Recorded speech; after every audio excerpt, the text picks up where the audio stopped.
right, ladies and gentlemen, there are some new things out on the Nancy Guthrie case, which we're going to take a look at that. We're also going to look at, I do believe they're mentioning a woman's name that lived a mile away, or almost 2 miles away from Nancy Guthrie, and her last name was Smith, and she was a known kidnapper. Now they're ruling her out, but well, she's a suspect until they end it. But she supposedly left that state after the Guthrie thing. So we're gonna watch a new video that's out. I'm gonna post it in my chat. We're gonna get this video done, and then I might play some Xbox. So let's take a look at this new video. The gentleman that we watched last week,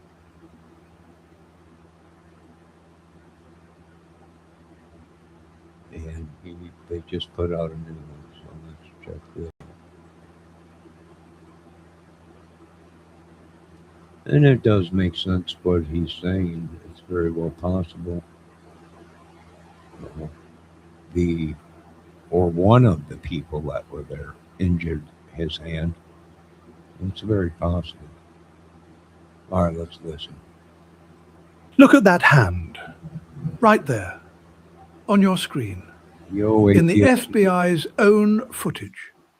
That right hand hanging at the suspect's side, barely moving, barely functioning, gripping that piece of shrubbery, not with his fingers, but with just his thumb. Now look at his left hand. Natural, relaxed, moving the way a hand moves when nothing is wrong with it. And then look at the right hand again. Because I have been staring at that footage for days now, frame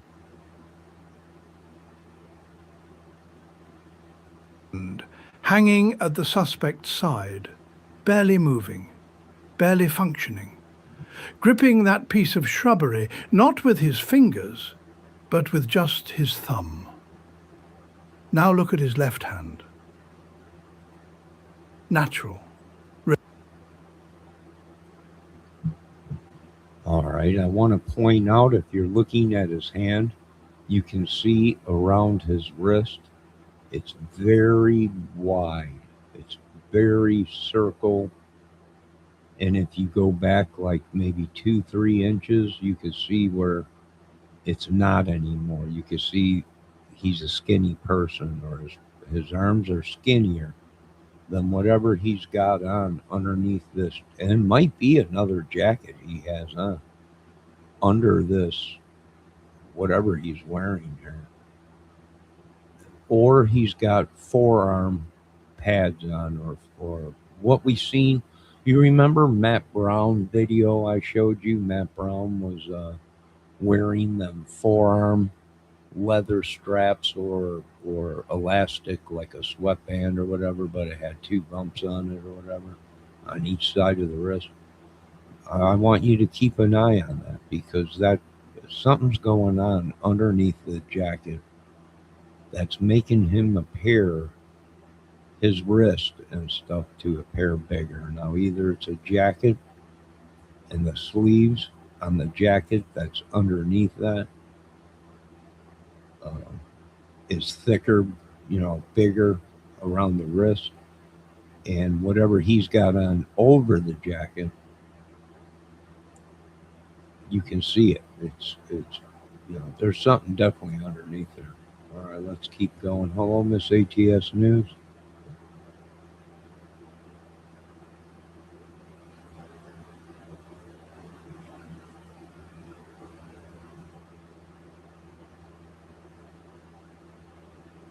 Relaxed, moving the way a hand moves when nothing is wrong with it. And then look at the right hand again. Because I have been staring at that footage for days now, frame by frame, screenshot by screenshot. And I'm going to tell you something tonight that the mainstream news has not put together yet. Something that changes the entire profile of the man who walked up to Nancy Guthries' front door in the early hours of February 1st, 2026. He was injured. And I do not mean a minor scratch. I do not mean a bruise he walked in with. I mean, based on everything visible in that footage, this man's right hand was not working the way a healthy hand works. The movement pattern is wrong. The grip behavior is wrong. The way he favors his left hand consistently throughout the entire sequence is wrong. And if I am right about this, then right now, tonight, there is a man somewhere in this country walking around with a hand that tells the story of what he did to an 84-year-old woman in Tucson, Arizona. And the FBI needs to find him. Welcome to Brian Records. If this is your first time here, hit subscribe right now, hit that bell. We cover cases exactly like this one, cases where the details in plain sight are the ones that nobody is talking about. Stay with me through this entire video because I'm going to build this theory piece by piece, layer by layer, and by the end, Saturday evening. At 5:32 in the afternoon, Nancy had taken an Uber to get there. At 9:48 in the evening, a family member drove Nancy home. They watched her go inside. The garage door opened, she entered, and the garage door closed at 9:50 p.m. That is the last time anyone who loves Nancy Guthrie saw her alive. There is now the timeline of what happened in the hours that followed. At 1:47 in the morning, Nancy's doorbell camera went offline. Not because of a technical malfunction, not because of a power outage, because someone physically disconnected it. That is a critical distinction. Doorbell cameras do not simply turn off in the middle of the night. Someone at that front door, in the early hours of February 1st, reached up and killed that camera. All right, just so everybody knows, there is no proof that Mrs. Guthrie left the house at that time or returned home that night. There's actually no video footage of it that we can see. We're just going off a hearsay at this point. All right, let's keep going. And you can definitely see around his wrist, this guy is wearing something underneath the jacket that we can't see that is causing this. And it's not perfect. A lot of people were saying it was rolls of tape.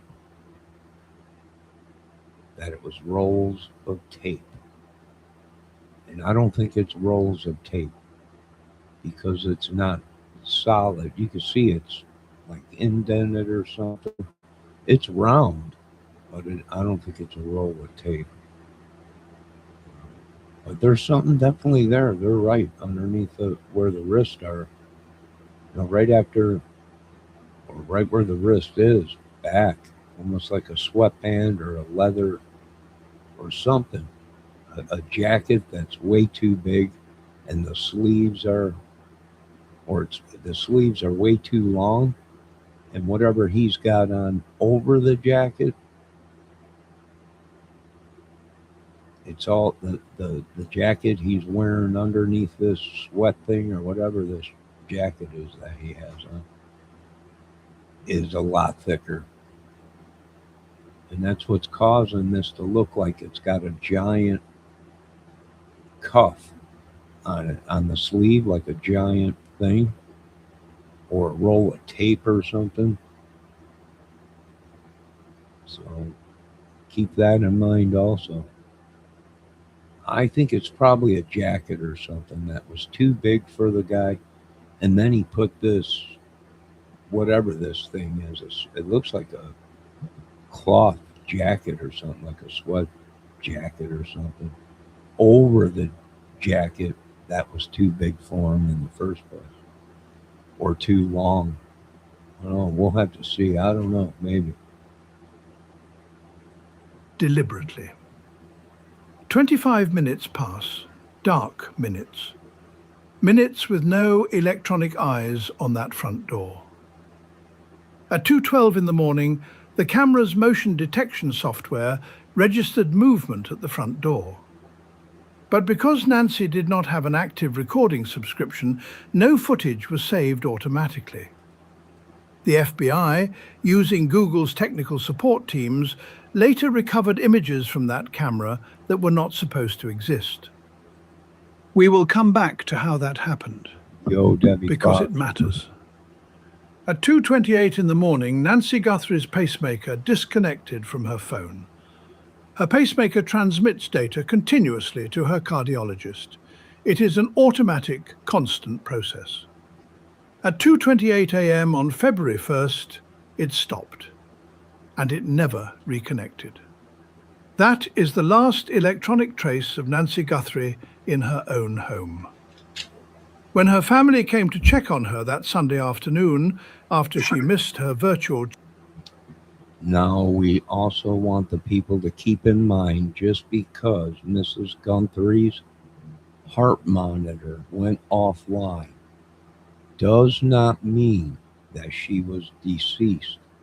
All it means is her phone was shut off, or the cable or signal or whatever uh, disconnected from the phone. That does not mean that her heart monitor or her artificial heart or whatever she had, whatever they were monitoring, even if it was just a monitor that you stick on the front of your chest and it monitors to the phone just the heartbeats or whatever it was, whether it was artificial heart or a heart monitor. If it disconnected from the phone, that does not mean that they're deceased. It just means that it disconnected from the phone, either too far away, the connection to the phone uh, messed up and disconnected, maybe the internet, whatever it was. That does not mean that she is deceased. church service, they found her phone inside, her wallet, her hearing aid, her daily medications, her car still in the driveway. At IHG Hotels and Resorts, you can explore the neighborhood or live like a local. Unplug for the day or plunge into a long weekend. With IHG's 21 hotel brands, you can guest how you guest. Bite-sized sustained energy. Sorry about these stupid commercials. On her front porch. DNA testing confirmed that blood was hers. They called 911 at 12:03. Okay. Now we know that the walkway up to the door was not crushed gravel. It was concrete with gravel mixed into it. How do we know this? Because there's a crack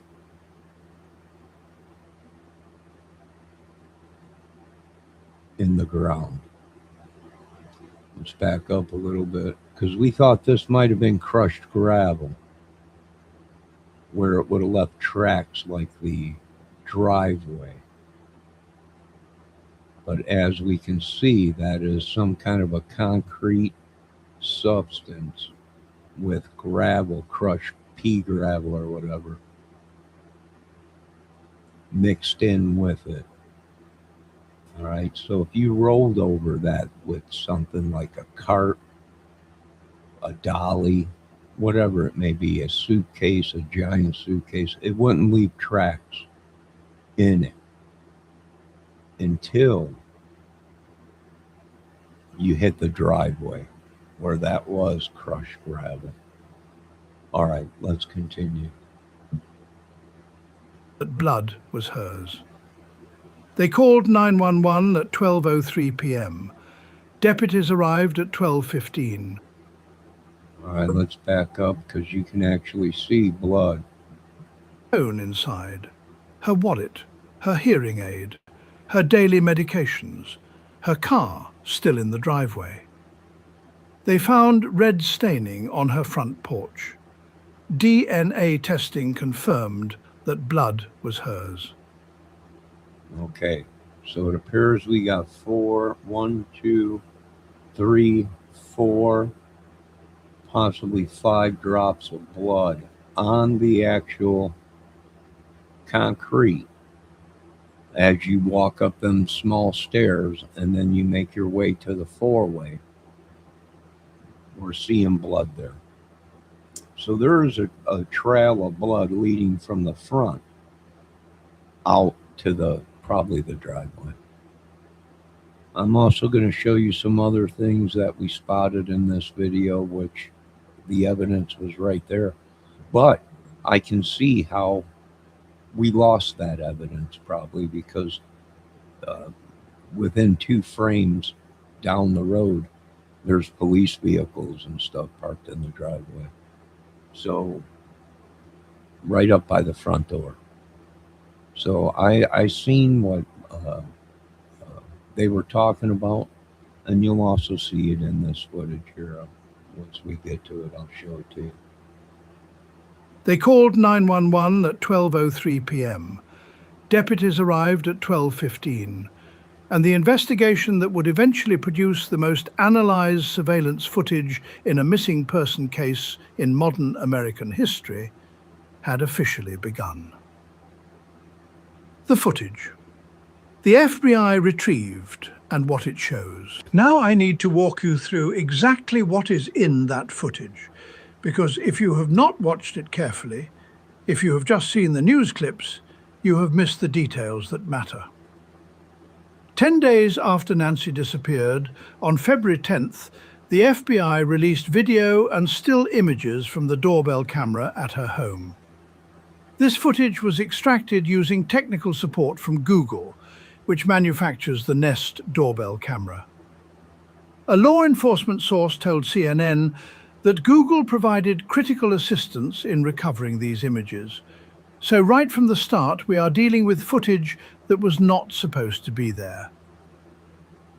All right, now I'm going to stop this here because there's talk of possibly this not being a real weapon, but possibly a toy weapon or possibly a cane, a walking cane, which he might have broke it. I'm trying to look in his pants to see if he's got a cane or walking cane shoved down his pants, but it appears that his leg is bending, so we know it's probably not that. Possibly a broken cane, the handle that he has shoved in the holster. That's possible, like Monk was saying. Monk's intuition, or whatever his name is. Very well possible it's a cane. Matter of fact, I have a cane, a dragon cane, that I got from a thrift store. I got like 3 or 4 of them. They're different colors. And they got a handle on it like that, which I'll probably show. I'll do a video showing that. And it's possible he broke it or something. And just long enough where he could shove it into a holster and make it appear to be a weapon. Very possible. Footage that only exists because the FBI had the technical capability and the relationships to pull it back from a camera that had been disconnected. And here is what that footage shows. A figure, male, masked, wearing a ski mask that covers his entire face, gloves on both hands.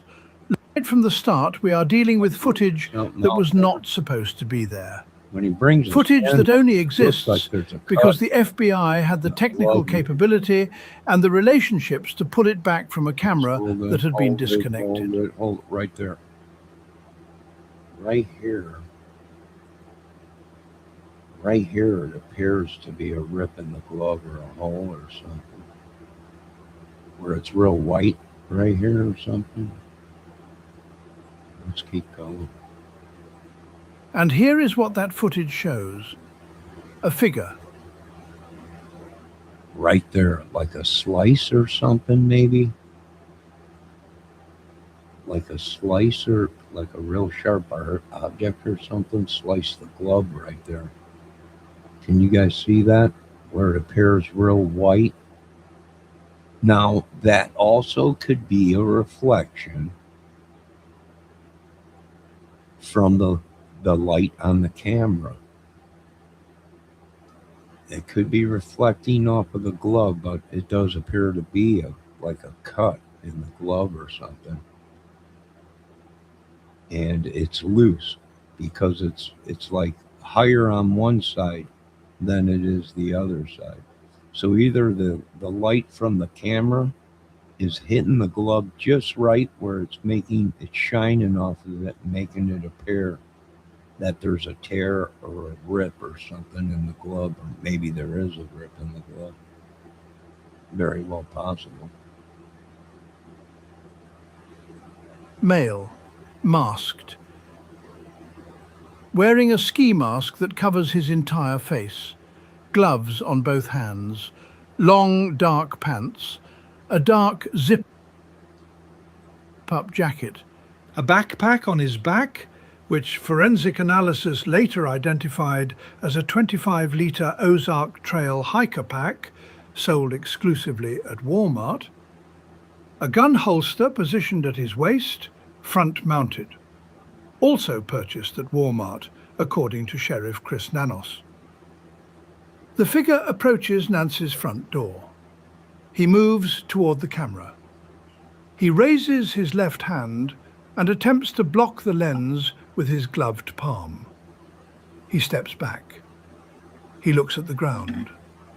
He bends down and picks up a piece of shrubbery, vegetation from Nancy's front yard, and attempts to use it to cover the camera. This fails. The camera continues to capture him. He then uses the shrubbery repeatedly in an attempt to obstruct the view. Fails again. Body language expert Susan Constantine of Fox 35 analysed this footage frame by frame. She told reporters that the suspect displayed what she called deadly intent, a terrifying term, through his complete lack of facial tension, steady blink rate, and overall composure.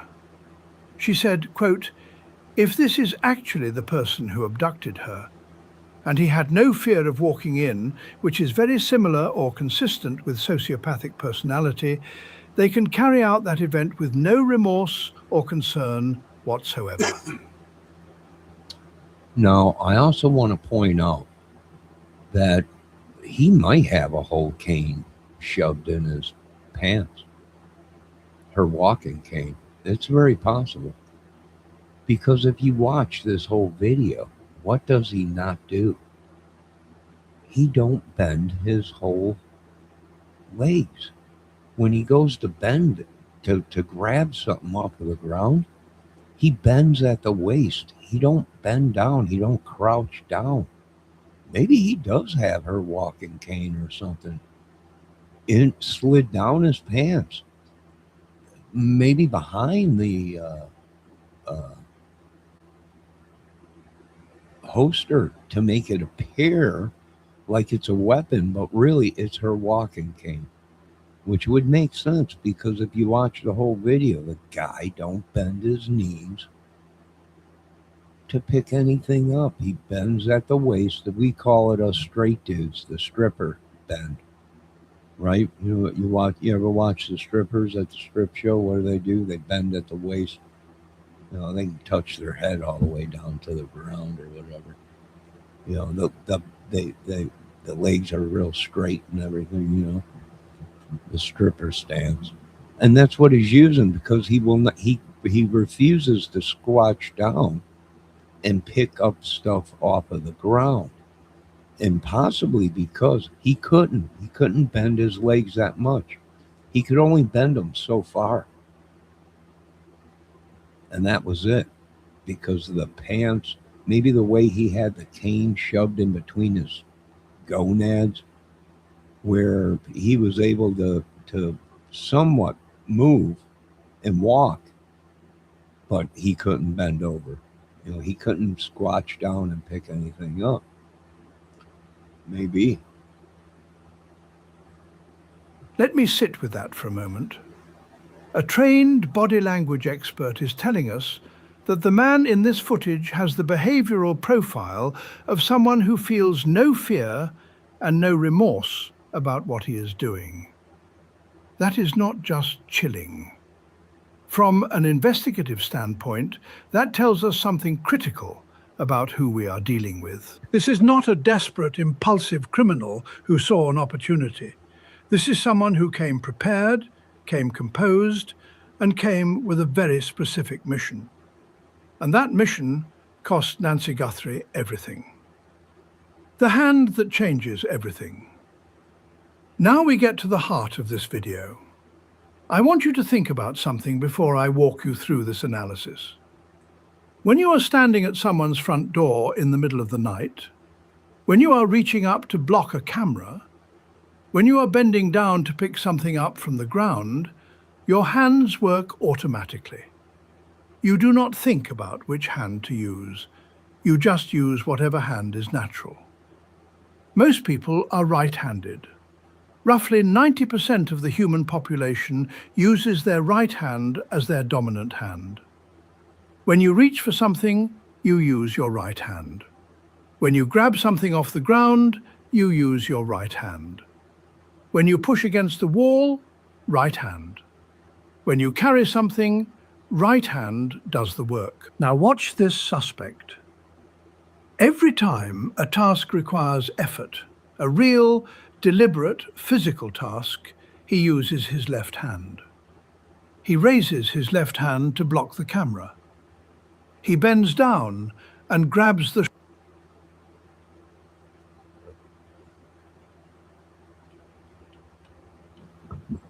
There's one problem, though. That's not his left hand. That's his right hand. His left hand is down here by the camera. The right hand is what you're seeing, sir, not the left hand. We're looking straight at him as he's coming up. It would be if we're looking at him, it's his left hand is what we're seeing, right? It's not on the right side. But you have to remember, the camera is looking at him, he's walking up. So anything we see, the hand that's curled up in front of we know that's his right hand. His left hand is trying to either open the door to the screen door, or he's doing something else. But he is blocking the camera with his right hand. And how do we know that? Well, because we can see the way the hand's curled. If it was his left hand that was in front of the camera, then the curl would go the other way. See where the pinky is? See where the palm of the hand is? If it was his left hand, we would be seeing his pinky over here and his palm and wrist on this side. But we're not. That's his right hand. I know you're probably confused, but that's his right hand, not his left hand. Let's keep going. Shrubbery with his left hand. When he turns, and the footage gives us a brief but visible look at how he is actually holding that piece of foliage, his right hand is not gripping it with his fingers. His fingers are not closing around the stem. He is holding it with his thumb. Only his thumb. Now, I need you to think about what that means medically. When a hand is severely sprained, a grade 2 or grade 3 sprain, or when a hand bone is fractured, the specific motion that becomes most painful, most difficult, most functionally compromised is finger flexion. Closing your fingers, gripping, squeezing. Your thumb retains some independence because its mechanics are partially separate from the finger flexor tendons. You can hold something loosely with just your thumb, even when your fingers cannot close properly around an object. That is exactly what this suspect appears to be. All right, they found a glove that was there. That's the glove they're saying that they found. Interesting. No, Debbie, I'm not erasing your comments. Nope. Why would I be erasing your comments? All right. So, what do we know?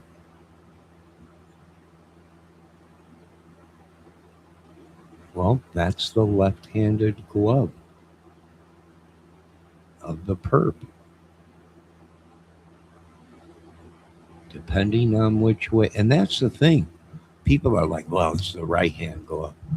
Wait, it's the left-hand glove. With rubber latex gloves that don't matter what's right or left. They'll fit either way. The left hand will fit on the right hand when it comes to latex gloves. Now, other gloves that you wear might give you a hard time, but latex gloves, well, you can put them on left hand or right hand. They're still going to fit. They'll still work. To be doing with his right hand throughout this footage. He is not using his fingers to grip. He is compensating with his thumb. And he is doing it consistently, not just once, not just in one frame, but throughout the entire sequence, every time his right hand comes into view. A private detective who publicly analyzed the footage in February 2026 noted something similar. He told reporters that the suspect's left hand was not swinging normally as he walked, that the arm movement pattern was asymmetric in a way consistent with someone protecting a recent injury. Asymmetric. All right, see, now here's where we're having trouble, right? Because in this footage, it appears that he has a slice or a cut in the glove.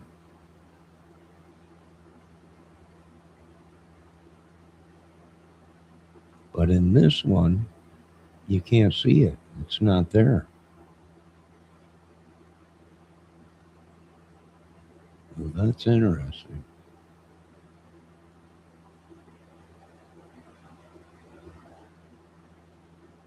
And that's, I hope this gentleman took into consideration that we might be looking at 2 or 3 different people on camera, depending on what days they were from and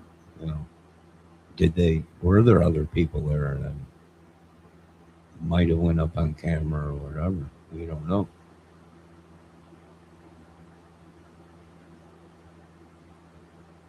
Arm swing during walking is one of the classic behavioral indicators of a recent hand, wrist, or arm injury. Your body naturally minimizes movement of a painful limb. It is not a conscious decision. It is a neurological protection response. This man's body is protecting something on his right side, and I have a very specific theory about exactly how he hurt it and when. The 25-minute window and what happened in it between 1:47 a.m., when the doorbell camera went dark, and 2:12 a.m., when motion was detected at the front door, there is a 25-minute window. 25 minutes of darkness. Now the question is, what was this man doing for 25 minutes? Here is what we know about Nancy's property. According to Fox News digital reporting and drone video footage, there were multiple floodlights mounted on the exterior of Nancy Guthries' home. At the front of the house, at the back of the house, around the perimeter. What's with all the hands? I'm getting a hand from LegalZoom. Why?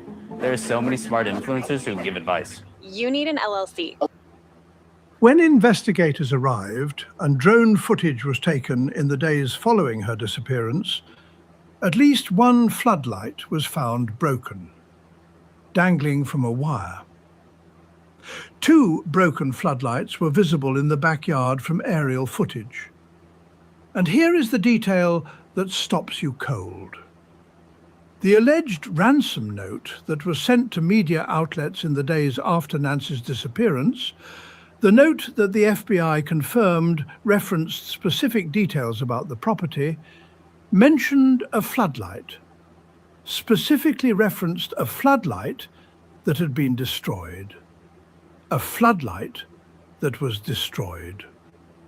The FBI's Phoenix field office cited the note's reference to property details, including floodlights and an Apple Watch, as elements they were reviewing carefully. Think about what that means. Someone who wrote that ransom note knew about a broken floodlight at Nancy Guthries' house.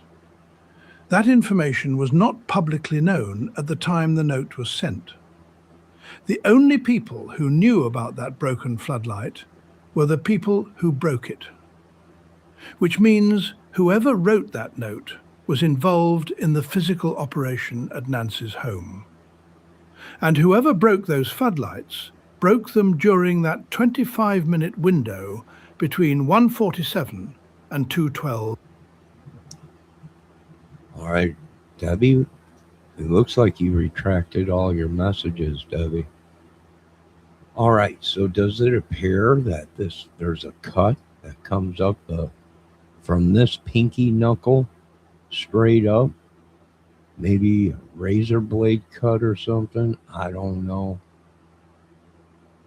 I think it might be a reflection, and the glove is wrinkled up there and it's reflecting it. But it might be.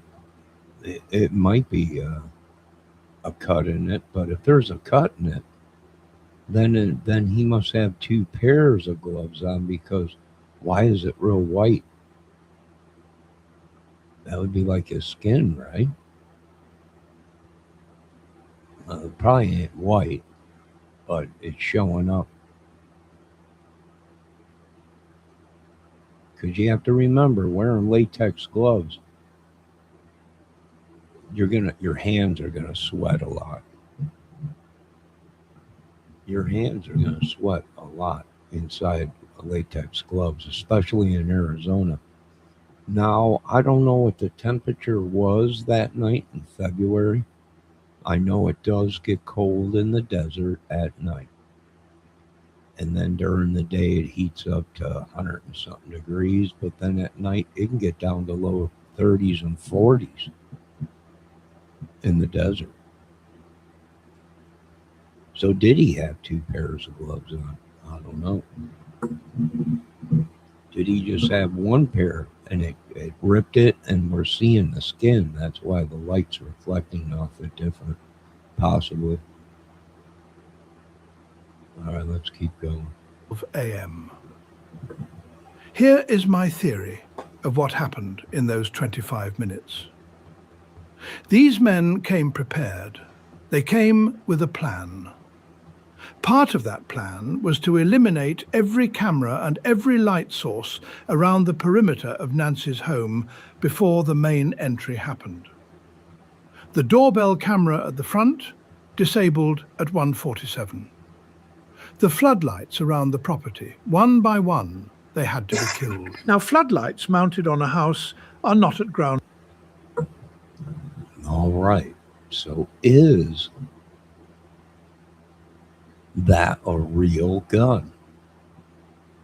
Toy gun? Or a cane? A walking cane? You know, looks like maybe you snapped about 4 or 5 inches off of it, and you just have the handle, probably a short stub or whatever, to appear like it's a weapon. I'm questioning the hammer up here. That's what I'm questioning. Could it be a revolver? Or is it a semi-automatic?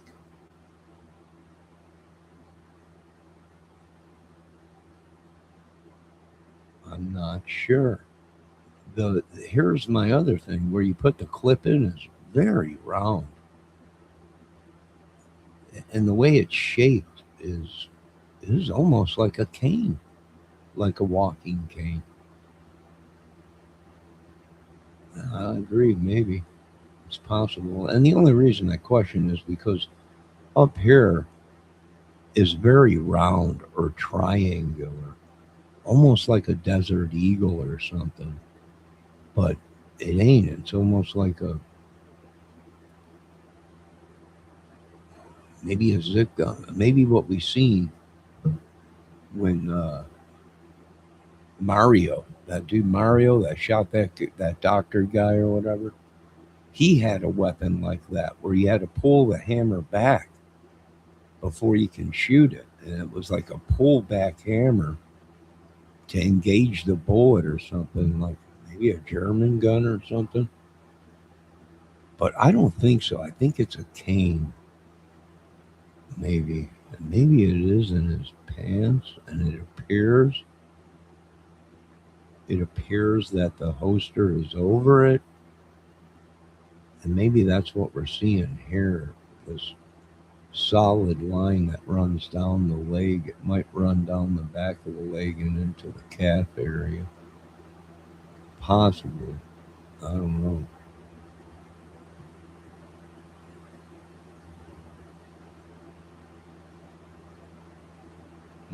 Maybe it is a real gun. Maybe, but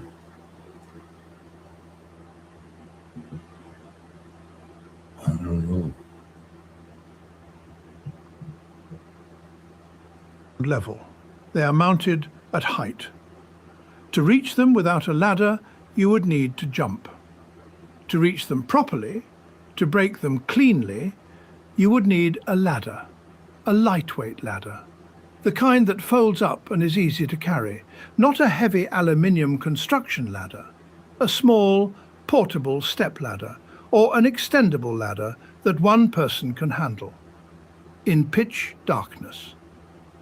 Using a bite light, a small flashlight held between the teeth, to see what you are doing, because both hands need to be free to handle the ladder.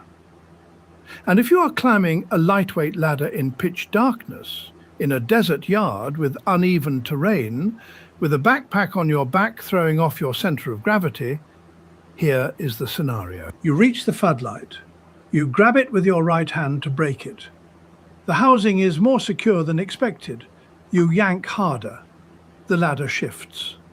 And in the fraction of a second between the ladder slipping and the ground rising up to meet you, there is absolutely nothing you can do except try to brace yourself. You land on your right side, with your right hand absorbing the impact. That is how you break or severely sprain the hand that shows up compromised in the footage.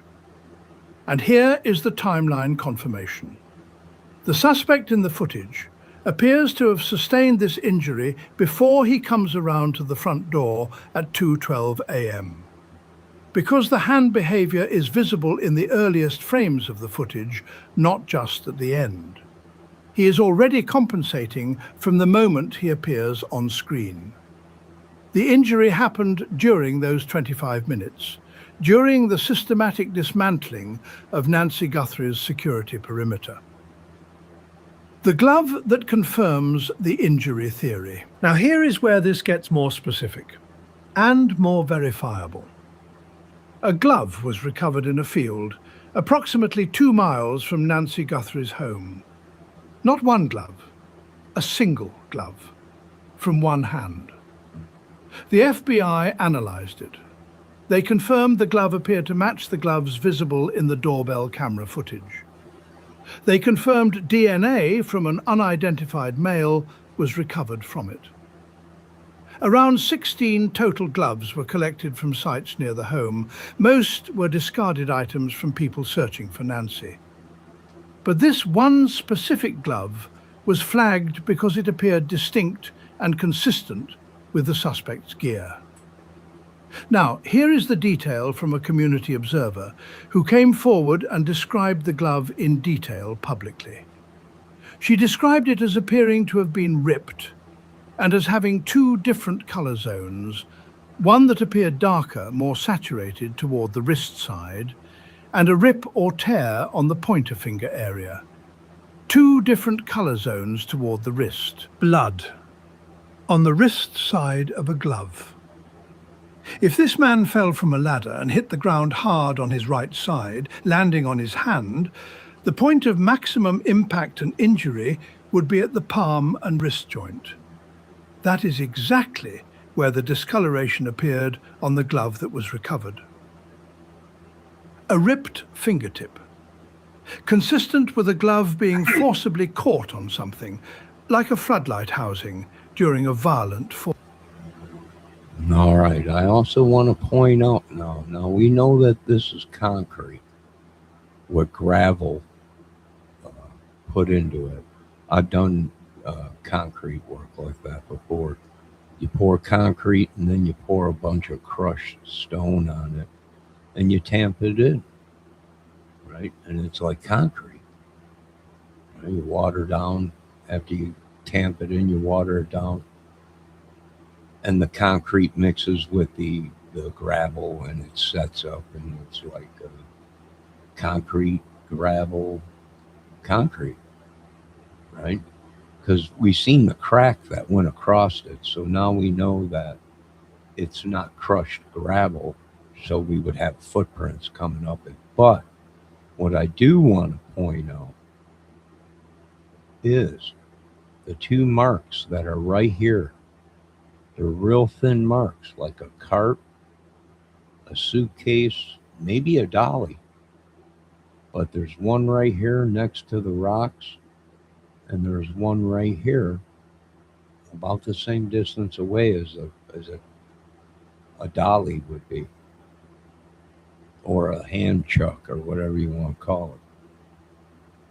All right, so I do understand what some people are saying. There was two marks there that look like something wrong, and I see them right there. Now this cop is pulled in, so if there's any evidence, any footprints in this crushed gravel driveway, any tire tracks, any footprints, any indentations, like it might have been a dolly or a suitcase or something, is now disappearing. The more people come in, it's disappearing, right? So hopefully they did take photos of that, because it was there before the police pulled into the driveway. Well, it was there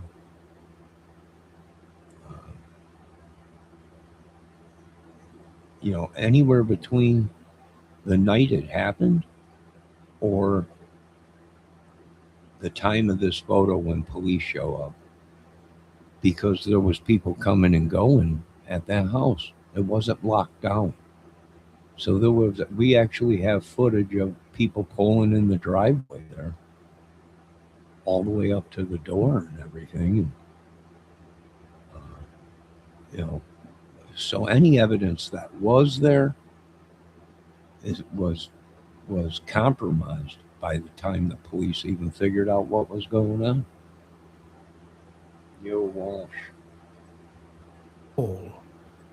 This is not a glove that was casually discarded. This is a glove that may have been removed from a hand that was bleeding. And in the urgency of a getaway, it was not properly disposed of. It was thrown from a vehicle window 2 miles from the scene.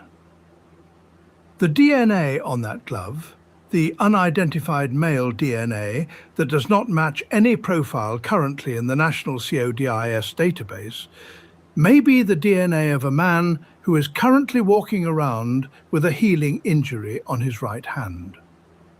That combination, the DNA plus the physical injury, is an identification package. If the FBI or SLED is doing their job right, they are not just running that DNA through databases. They are actively looking for a man between 5 feet 9 inches and 5 feet 10 inches tall, medium build, who sought medical attention for a right hand injury in the days immediately following February 1st, 2026. Well, we can't say that either, because we don't know if he did really injure his hand or not. And we certainly don't know if he injured it enough where he had to go to the hospital. I mean, something like this happens, even people that have shootouts, gangs and stuff like that, sometimes they don't go to the doctor right away. Sometimes people that get a cut or whatever just clean it out and they tape it up and they go on. They don't go to the hospital, especially a high profile thing like this. Yeah, you would have to be damaged pretty good to have to go to the hospital. You'd have to be cut pretty dang good to go to the hospital. Now, like I said, I've seen people get cut and never go to the hospital. In today's technology, some hydrogen peroxide, iodine, and a piece of tape, super glue. There's numerous stuff out now, even super glue Band-Aids, liquid Band-Aid they call it. And they put it on there and they don't go to the hospital. They don't go to the hospital. And even our working men out there, I've seen dudes rip a finger off just about. If they can still move it, it's, when they taped it up with some duct tape that we had on the job site and a t-shirt. Ripped up a t-shirt, had a first aid medical kit, put some antibiotic stuff or whatever it was to clean it out. And the dudes, you want to go to the hospital? No, just wrap it up. Ripped up some of his t-shirt and duct taped it. And he went back to work. He went back to work. I was like, all right. Hell, I shot myself a couple times in the hand with a nail gun. Ended up just pulling the nail out, and nothing was broke because I could still move my hand. I got lucky. I could still move my fingers and stuff, so I knew I didn't do something major where I cut a tendon or busted a bone or anything. I just pulled it out. Put some antibiotic stuff on it, wrapped my hand up, went back to work. Yeah.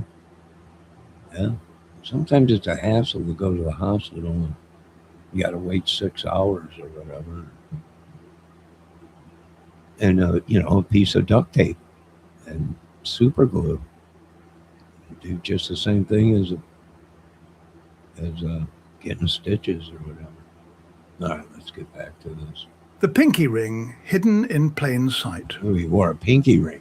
Now I want to add another layer to this suspect profile. Because the hand injury is not the only thing. Now, I do agree with the one YouTube creator that does appear to be somewhat of a tire track. I do agree with him. That seems to appear to be a tire imprint from either a dolly or a cart, even a vegetable cart. They have these big grocery carts. They're metal. They fold up. And when you need to use them, they unfold. They're like chrome looking, aluminum or whatever. And they fold up. And you can fold them back up when you go grocery shopping or whatever. And you load the whole basket up and it's on wheels and you can pull it behind you and everything. So yeah, that's what it appears to me on in blood right there is possibly a tire track, a tire tread, one knobby of it, you know, like a dirt bike knobby tire. But they make they make dollies and stuff with these tires that are like a knobby tire. You know, that's what it does look like to me. That one YouTuber, you know, I can see how he can see what he's seeing. That yeah, it does kind of look like a tire print. Someone said they wrote a letter in blood that it was H. I'm like, no, no, it's not somebody writing letters in blood. What is this, a Charlie Manson family going on out there? Which it very well might be a branch Davidian. That maybe if they're writing little tiny H's in blood, but I don't think so.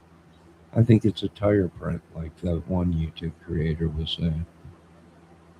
But here's the problem: there was so many people on the crime scene before it got locked down. It could have been a delivery, guys. It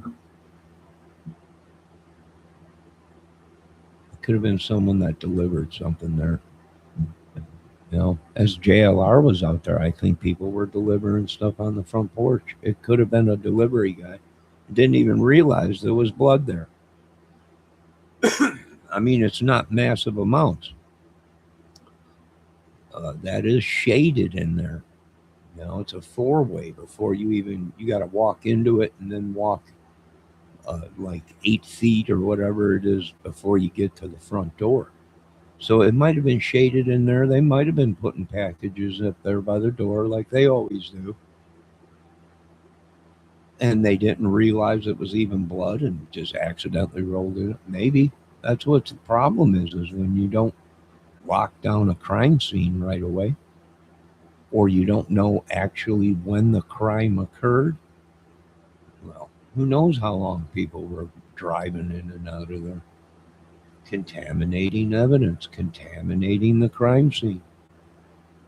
That footage reveals about this man's hands. It was Pima County Sheriff Chris Nanos himself who confirmed on the record something that social media users had been pointing out for days. In the Google Nest doorbell footage, there appears to be a ring visible on the suspect's pinky finger, beneath the glove.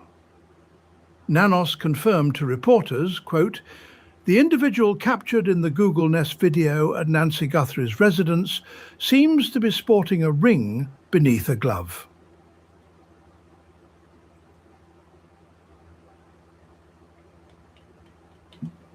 I haven't seen no evidence of a ring, but I'll take a look again if he was wearing a pinky ring. But I noticed something in all the photos of Mrs. 84-year-old Mrs. Guthrie. What does she have on? A lot of jewelry. And I can probably tell you that that jewelry probably is not fake. You know, she has been seen with a lot of jewelry. Now, was that maybe the MO here or the thing they were going to hit her for jewelry? You know, old ladies love jewelry, and Mrs. Guthrie's family had, well, they had money. So I imagine when they bought jewelry, it wasn't dollar store jewelry.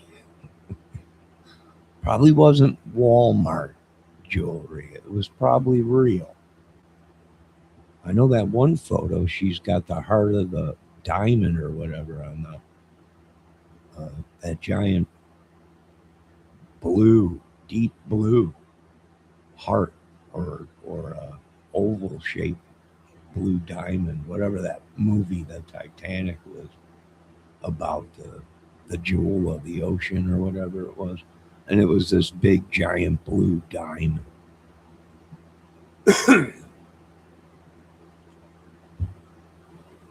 And that very well might have been possible that it was real what she was wearing around her neck.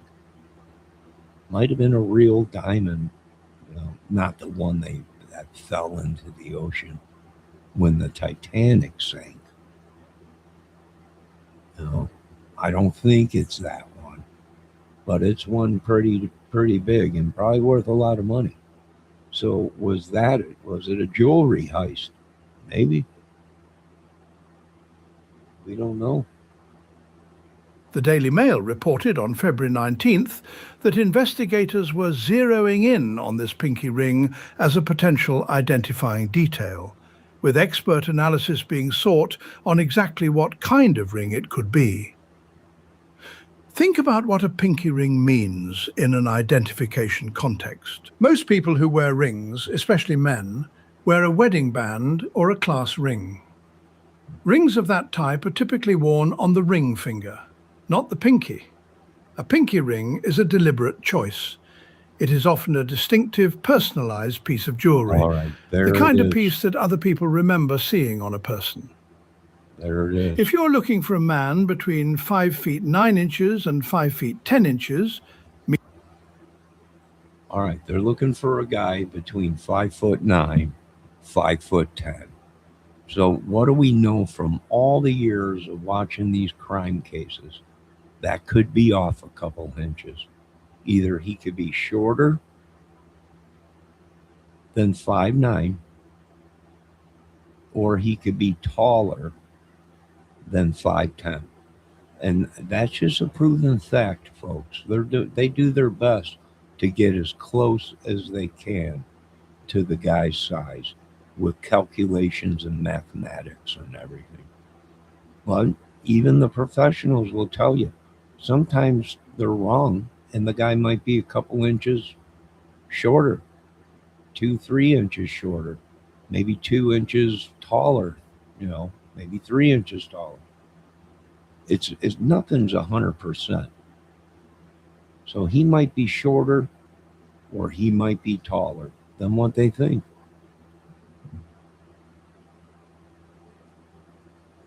There is that heart-shaped blue diamond stone in the middle, and then surrounding it is diamonds.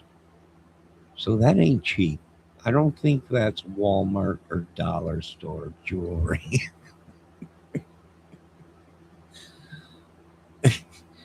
I don't think so. I mean, it might be. I mean, who knows? If she was that old and that bad in shape and couldn't see, is there a chance their daughter, who had like $50 million, would have went to the dollar store and bought one of these? Like, it was worth millions. I got it for you, mother. On the back of it, it said $1 at dollar store. I've done that. Overpaid for something. Got home, flipped it over. There's a dollar store tag on it. Dang it. Lost on that deal. medium build with a compromised right hand, and you add to that a pinky ring on one of his hands, you have now moved from a general description to a highly specific profile. These details work together. The injury, the ring, the specific height and build, the DNA, the Walmart gear. A specific physical profile is emerging from this footage, and every piece... They should check dollar store. Some of these dollar stores are cheaper than Walmart, and they have clothes there. They have jackets, they have gloves, they have everything this guy probably used, but at cheaper than Walmart at your local dollar store. I probably would check that out too, the dollar stores. Piece of it is grounded in what the FBI itself has released and confirmed. The two-man operation. It was never just one person. This is the section of this analysis that I believe is most critical. Not just for understanding what happened that night, but for understanding what investigators need to be pursuing right now. There were at least two people at Nancy Guthries' home on February 1st, 2026. This is not speculation from an armchair detective. This is a conclusion.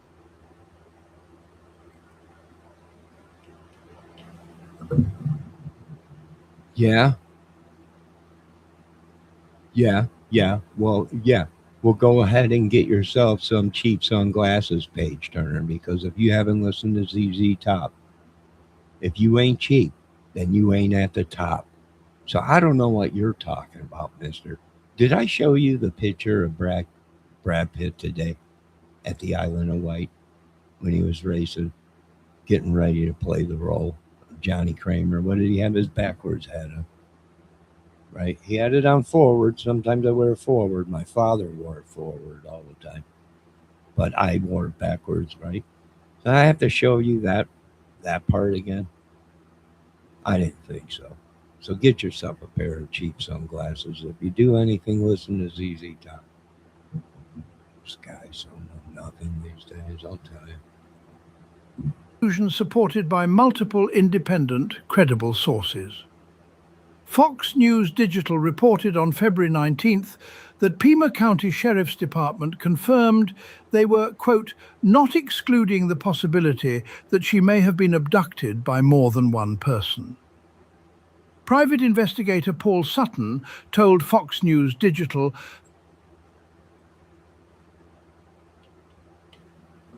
what do we know about Mrs. Guthries? She loved jewelry. Because just about every photo, this young lady has jewelry on. Now, was that something maybe that had some, we don't know, possibly. Jewelry? Yeah, jewelry. Yeah. Yeah, I guess that's a big thing these days. Well, is it possible? It's possible. No, I can't take it off of the table. Well, and here, in this photo here, I wish I could zoom in on this. What are we seeing? We're seeing them tracks real close to the rocks that appear to be like a real thin dolly truck wheel. Maybe a wheelbarrow. We don't know. Maybe a giant piece of suitcase luggage, traveling luggage on wheels. And it comes right down this way. Now, could it be a tire track from a car? Because being it's crushed gravel loose, when the car comes in and the wheel turns, it's going to leave a groove. It's going to push the gravel from underneath the tire to the side of the tire. That could be very well possible. But I can tell you this much. Everybody and their mother has been through that driveway. And I think someone threw the kitchen sink out. Because everyone's been in the driveway, if not walking up and down it, pulling in, making deliveries, pulling it. Did they handle the crime scene properly? No. Not even when they found out that she was missing, they didn't lock it down properly. Now, I seen Nano say, well, we didn't even know she was gone. Yeah, but once you found out, you didn't even lock the property down properly. You should have locked it down, no one on it, no one goes, no one comes, only certain people on the property, photograph everything. You got to spend hundreds of dollars in film, you do it. You photograph the driveway, you photograph everything. No one in, no one out. Until the case is over, it's a crime scene, locked down. And they didn't do that. When they did it for a couple of days and they took it down. And there's possibly still evidence on this property somewhere, but who knows? That based on his analysis of the doorbell footage, the physical evidence, and the property layout, there was likely more than one perpetrator. He described a scenario with one person at the front and one person entering from the back. And he pointed to the broken floodlights in the backyard as critical evidence of a second operator. Quote, "You would break those floodlights so as not to be silhouetted," It's a common thing.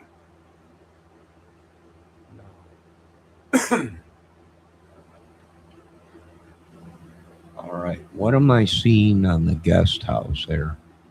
Well, it appears to me that there's a camera pointing right towards the garage, right on the corner of the house there. Right on the corner of the guest house, these sliding glass doors. Whoever pulled in there, they got to know or had footage of it before they took out the cameras of somebody being there. You got a camera here. This might even be a camera, but I think that's like a porch light right above this black dot on this house off to the side. That's the guest house pool, the pool house or whatever. So that appears right on the corner there to be a camera. And possibly this light also might be a camera built into it.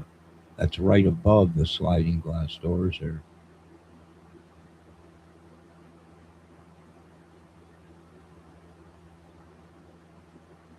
A second person in the backyard, breaking floodlights, while the front man handled the front cameras and waited.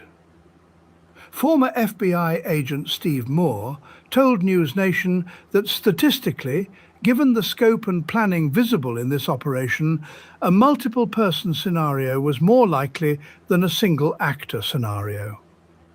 Retired Pima County homicide detective Kurt Dabb, a man who has spent his career investigating crimes in this exact city, went further. He told Parade magazine that in his assessment, between 2 and 4 accomplices may have been involved in this operation. 2 to 4 people.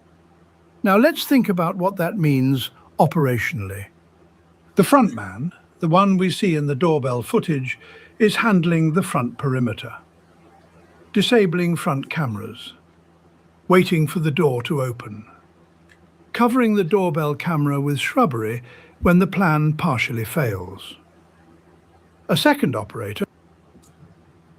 Walsh is asking me, do I think the ransom notes were real? That is tricky. I think it's probably not real. I think something happened and they made it appear. Here's the thing. It's like the John Bonet Ramsey case. Walsh, are you familiar with the John Ramsey case? Here is a killer that took the time to write a ransom note, but he already knew that John Bonet Ramsey was deceased and in the house. She was already passed away. He knew that, but insisted on leaving a ransom note. Now, that could be similar to what we're seeing here in the Nancy Guthrie case, where they took her, they did something bad to her, but that there was the ransom is to make it look like it's something else. Now, I'm not 100% sure on this channel. This is only our speculations, theories, and our own thoughts. I don't have 100% true. It could be the ransom notes were real, and it could be something happened and she passed away. But in order to collect on a ransom deal, excuse me, you need a body. You need proof that you have the body. Usually when someone kidnaps somebody and there's a real ransom, they keep the body alive. Question is, would she be able to survive that long? If they would need to have medicine. They would have to need, they would need certain things. It's not possible unless they had certain stuff for Mrs. Guthries to survive. They would have had to know her history, medical. They would have had to have medication And no telling how long this will go on. If it heats up and she was alive, what would they do? I'd probably guess they would lay low.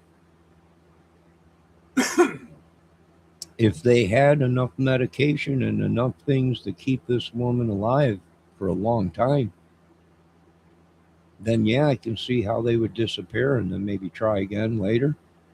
But without a body, you got nothing. Why? Well, because they're going to want proof she's alive. We're not giving you $1 million unless you have proof that her mother is alive. What would they have? A photo. They would ask for a photo. We want a photo of our mother holding up something that dates this day. And if you do that, we'll give you the ransom money. And that never happened. So either they're in this for the long haul or something bad happened. And that's why you're not getting any connections now, any ransom notes anymore. Or the whole ransom thing wasn't even a ransom. They did something bad to her. The job was done. And the ransom was a diversion. That's very possible. All three of them options are possible. Very possible. Bendejo's got her. I wouldn't doubt it. I wouldn't doubt it. He's mad because I banned him from this channel. Call him the backman, is handling the rear perimeter, breaking the backyard floodlights, entering through the back of the property, potentially accessing the house from the rear while the front man maintains a position at the front. The door opens from the inside. The front man enters. This is a military-style entry, two-point approach, simultaneous perimeter suppression followed by coordinated interior entry. This is not a crime of opportunity. This is not even a sophisticated amateur job. This level of planning and coordination with matching Walmart gear, pre-purchased cheap clothing designed for disposal, coordinated entry points speaks to a professional or semi-professional operation. Someone planned this. Someone thought through every variable, including what to wear in case they... Here's the thing. What are we seeing? Was there even a ladder on site? Was there even a ladder on site there?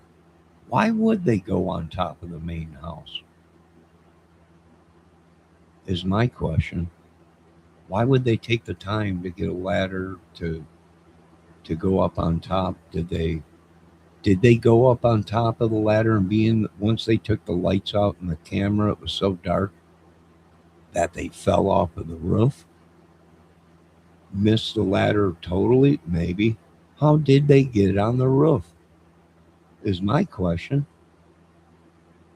Did one use military style and one bent over and they jumped on the guy's back and then jumped up and got on top of the roof? That's possible. Did the guy lean up against the wall with his back against the wall and then put the one guy's hand or foot in his hand? And then the guy put his hands on the guy's shoulders and they pushed up and he threw him up onto the roof? Well, if the guy's small enough, maybe.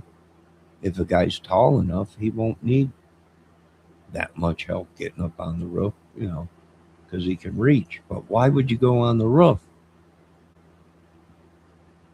You don't know how many people are in the house. You don't know if she's alone.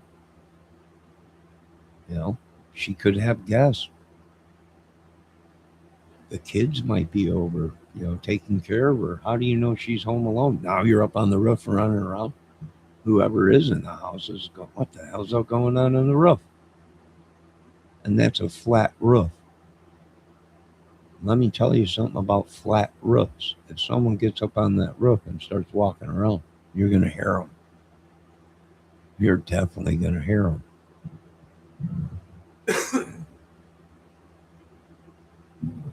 No, very interesting. Where's the proof that they got on? Is there a ladder there? If not, then Is it possible there was two guys, one helped him get up onto the roof? Yeah, very possible.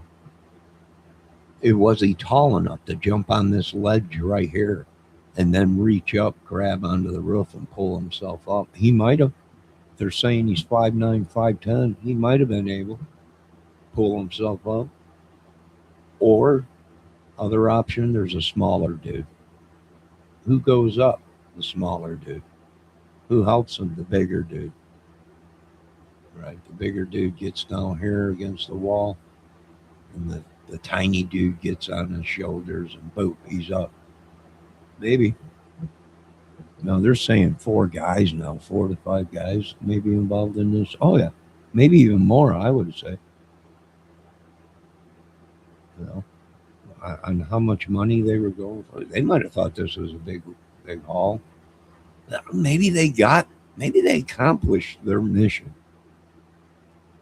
And I meant why? Well, jewelry, gold.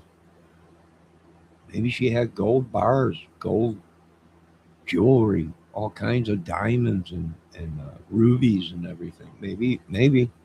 And the whole other thing is, well, usually in a robbery, you don't take people with you. That's the big thing. That's why it's called a robbery.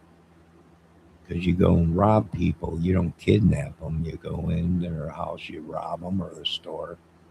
And then you leave. You usually don't take people with, because then that's more of a hassle to try and get away. We're going to go in, we're going to steal all this stuff. Then we're going to take the people with us. Why do you... My question to the professionals out there, why would you take a robbery victim with you? That's what I'm asking all these bigwigs. I know the question already. I know the answer to the question. And I can tell you folks what it is. The only reason you take someone with you is because if your mask was ripped off and they seen you, or they recognized your voice. Now, if she recognized the voice of one of these people, or the face of them, or she ripped off a mask and there was an altercation, now she has to go with the robbery people. Why? Because now she can identify the perp or the people that are doing it. She might not have known who it was, but once she ripped off the mask, she knew exactly. She can describe who it was. And it might have been someone she knew. It might have been someone she recognized we don't know who it was. She might have recognized them and been like, oh my God, or recognized someone's voice. And if that's the case, now she had to go with them. Because she would have been able to identify them. In a regular robbery, you don't take people with you. You don't take people with you. Not unless they identify you. And then you kill them. Right? That's what they usually do. Why they didn't do it right there, I don't know.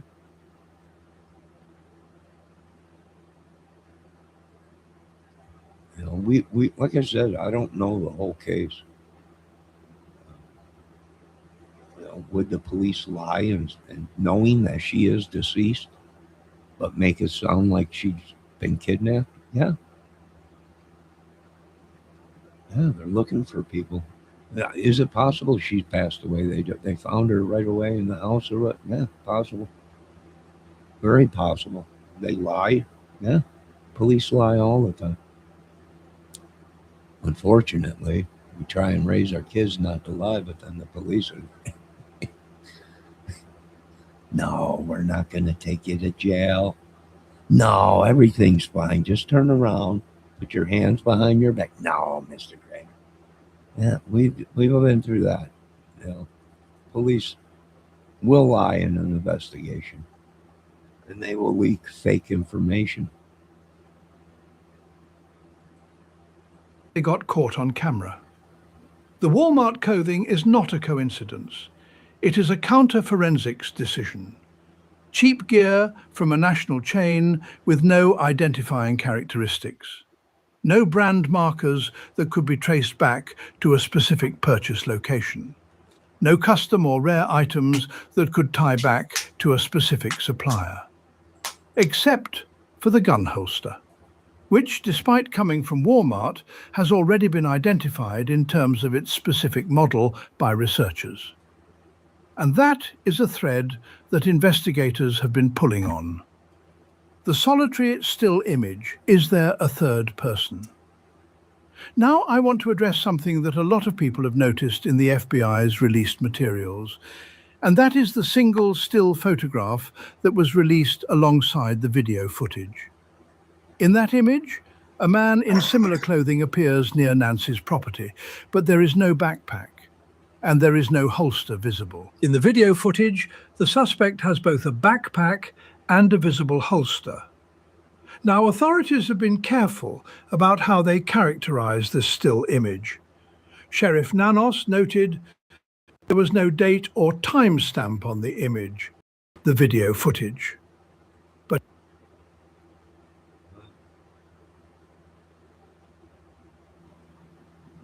all right, so what this guy is saying, that actually the footage had no timestamp on it, so they really don't know when this footage was taken. Would it shock me? No, it wouldn't shock me, not at all. Was this the day before? Could have been. A week before? Could have been. A month? Yeah. 6 months? Sure. Yeah. No, if there's no timestamp on it, then you don't know when.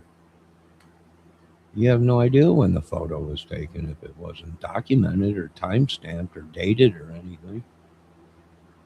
You know, it could have been from 6, 7 months ago, 8 months ago. I agree. Very well possible. here is what the image does tell us. If this is the same man, then at some point that night, he was at that location without his gear fully secured, without the backpack, without the holster buckled. This is consistent with the theory that this image represents an earlier moment in the operation, before the backpack was loaded with evidence, before the holster was properly fastened. Perhaps during an initial scout of the property.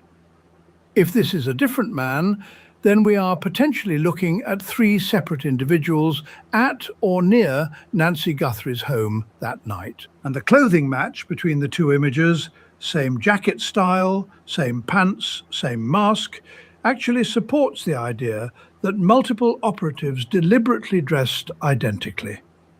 So that even if caught on camera, no... Now that car rolling up through there looks like a RAV4. Let's back up a little bit.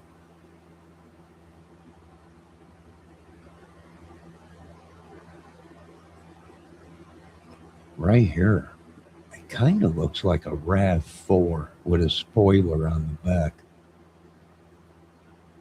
That's what that kind of looks like to me. It's got the same back window too. How it angles up towards the back.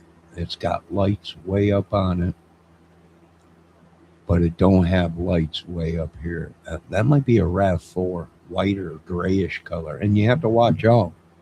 With these new colors, some of them are diamond pearl or metallic. And when light hits it, it reflects it and makes it look white. My car does the same thing, my Ford Fusion SE. I got the silver diamond flake or whatever it is, paint job on it. And in a certain light, it appears a different color, like a whitish color or whatever. But then as the light, as you go past the light, it changes color. You know, it's like, I forget the name of it. It's Ford's silver metallic bronze, something diamond white or something like that, or silver.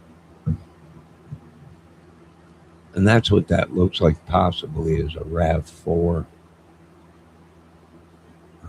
kind of vehicle, a white one or something. Yeah, I think there's one even parked in the parking lot up front of the building, like that. It's a Rav4. There's numerous cars that look like what we're seeing that they think is the car that had Nancy there, or the perpetrator's car. So I don't know. On camera, no individual could be distinguished from another. It is a deliberate identity obfuscation strategy.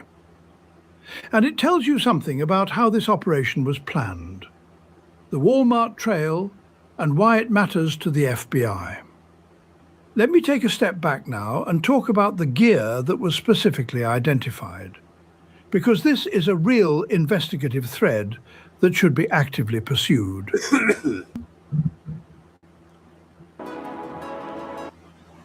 Stupid commercial. No, it's not smoke. It's people breaking in. I think, Turner, I think they're poisoning people or something when people ain't home and then they take off or whatever. But it might be foggy out. I don't know. But I don't think they're Valdez is saying that pretty soon the smoke will be covering the range. Yeah, I don't know what's going on out there. It's raining now. I think they're probably just using that as an excuse, and they've been breaking in, or probably these trolls and like that, poisoning us or something. Man and a woman, who knows? All right, let's get back to this though. All right, what can we see from an aerial view? Can we see any cameras on this house aerial view? Now, me myself, I see what appears possibly to be numerous cameras on the property. Now, whether they were functional, I'm not sure. Let me tell you something else. There's a lot of wires running on top of the house. Now, whether them are heating ducts or wires, cables, I'm not sure. They might be drainage tubes to drain the roof because it's a flat roof. But other than that, yeah, I see 1, 2, 3, maybe 4 cameras just from the aerial view.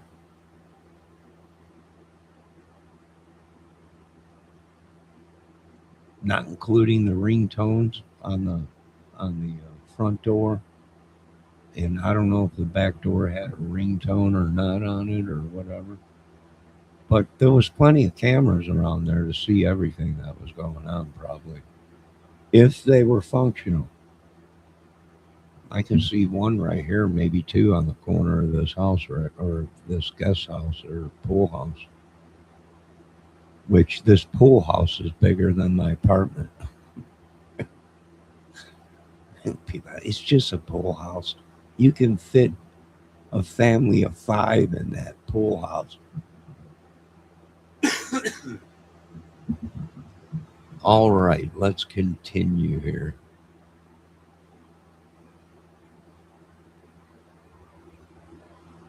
Yeah, there's cameras. Yeah, camera. You might have a camera on this corner overlooking the pool, and there might be cameras on the doors of these pool houses. We don't know how many actually cameras, other than what we can see visually, on property or in the house.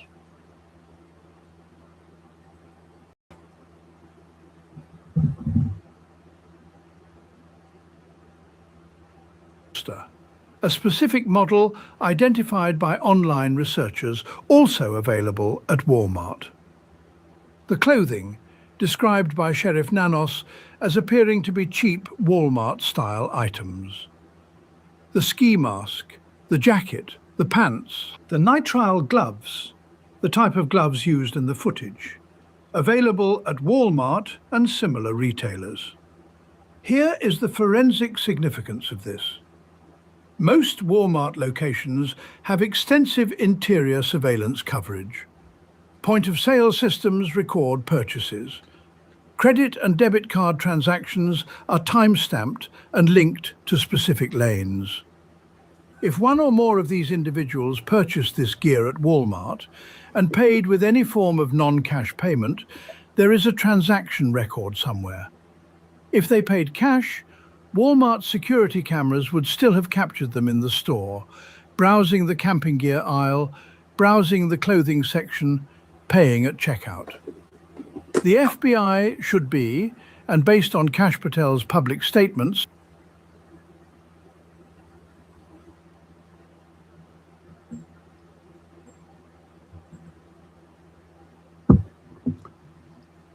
All right, what can we see here?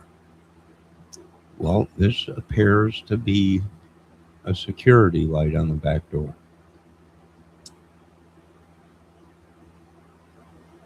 Now, two big ones, they might be lights.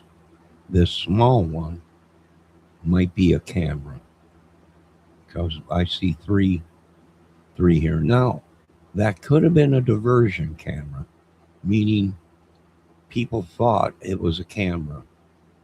They sell them at the dollar store. They sell them at Walmart. They're just lights, battery operated lights, or you can wire them up to your hardwire them to your electricity, but they're just lights. And one appears to be a camera, but it really ain't.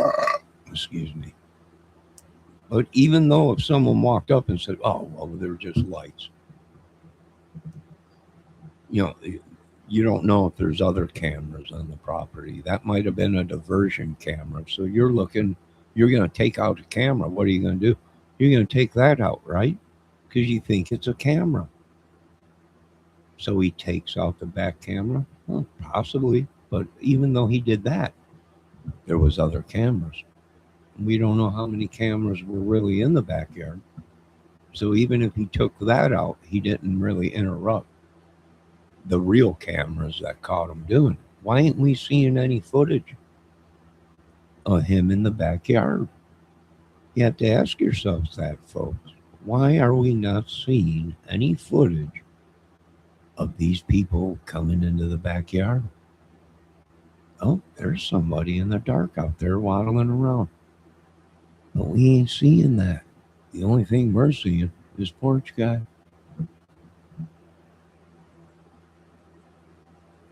appears to be pursuing every Walmart location in the Tucson metro area, and potentially in other states, including California, where online researchers have pointed to geographic theories that we will address shortly. The gear list is specific enough that a transaction search narrowed to these specific items, in this specific time window, in this specific region.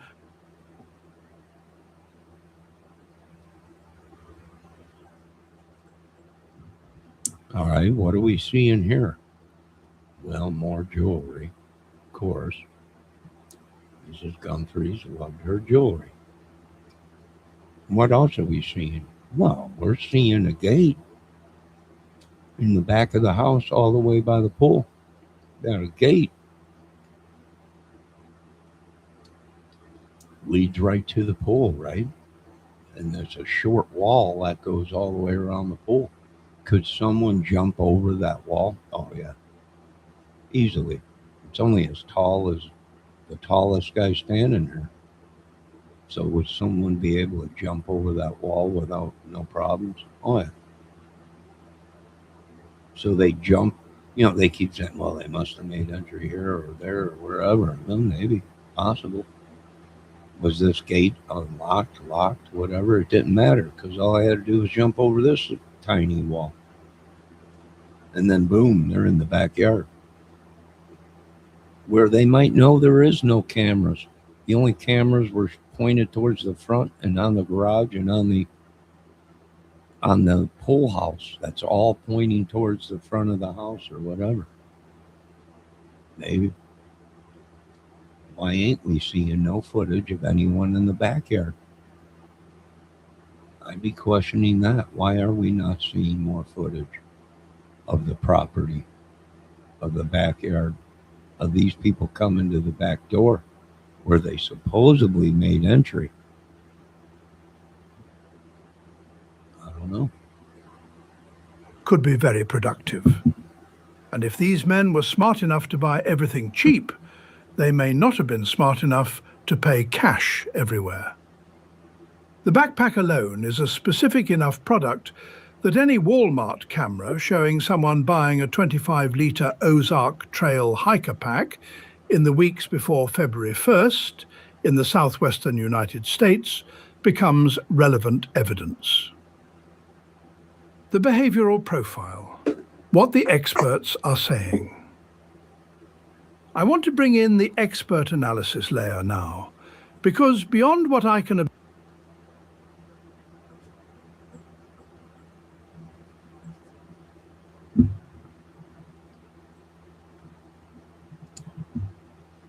All right, real fast. Even if the people paid cash for it, what was given? A receipt. Well, it showed cash. How are we going to track cash?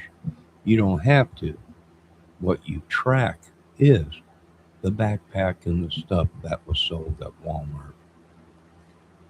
Well, Mr. Kramer, how are we going to go ahead and figure out who did it? Well, it shows that day so many people bought one of them backpacks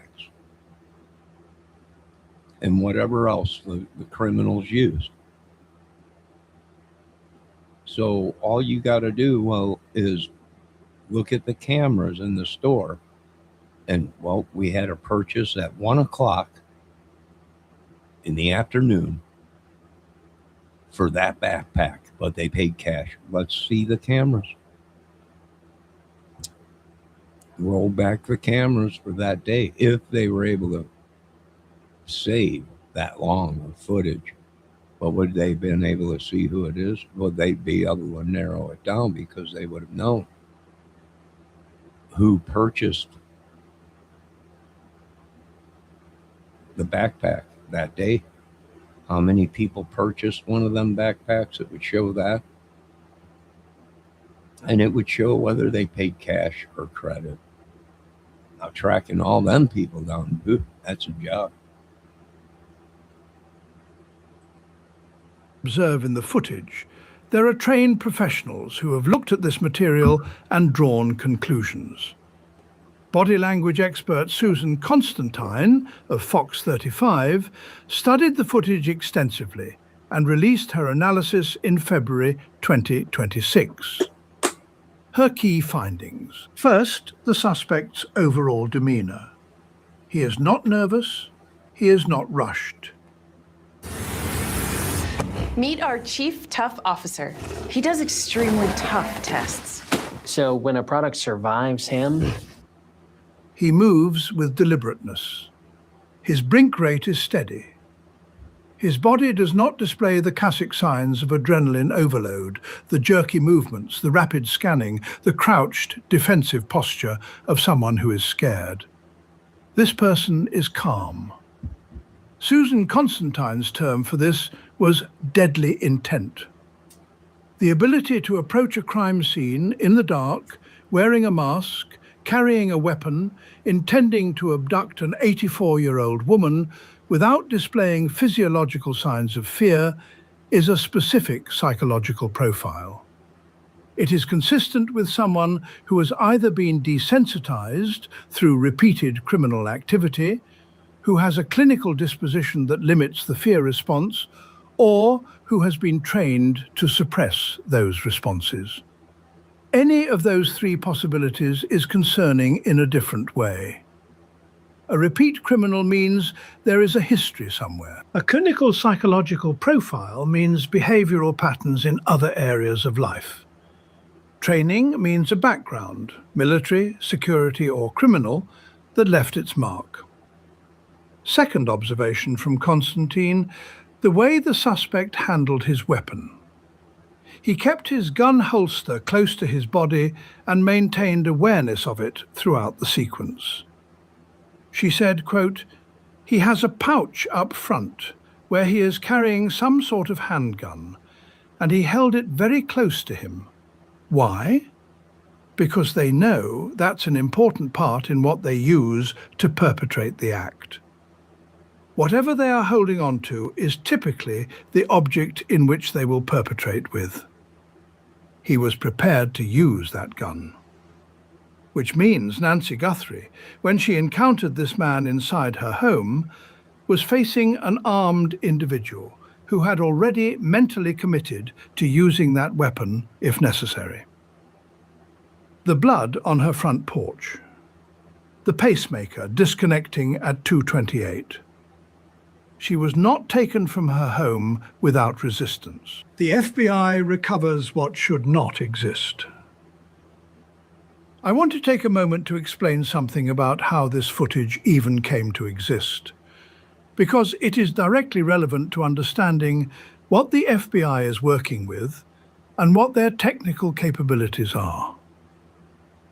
When Sheriff Nanos announced early in the investigation that the doorbell camera had been disconnected at 1:47 a.m. and that Nancy had no active recording subscription, the working assumption was that no footage from the night of the abduction existed on that device.